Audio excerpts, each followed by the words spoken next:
I'm Andrea Caldarelli and I'm a factory driver for Lamborghini. Marco Mapelli, Lamborghini Factory driver. Well, that thought is always in my mind. I think it's in the mind of every human being.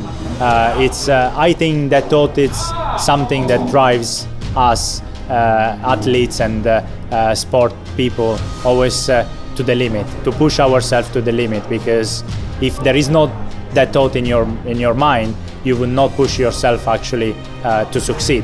So I think it's really depends how you approach that thought, but I found it very interesting for my mind.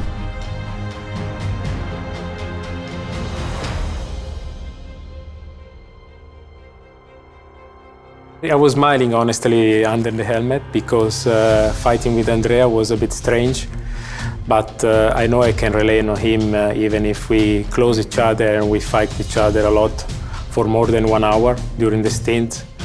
Honestly, I was thinking about the team and both team and all the Lamborghini people watching us fighting hard, and for sure they didn't want us to crash, but Andrea and I, we are a very good friend also, and we always have a fair play between each other.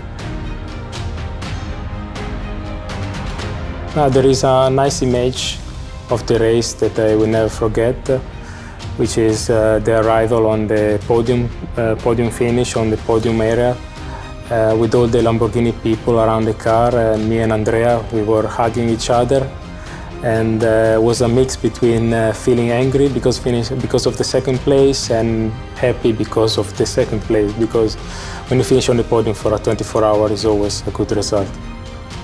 Definitely an image that I will never forget is crossing the line at the last lap, crossing the line under the checkered flag in that banking in Daytona. It's something special that definitely will be in my memories forever.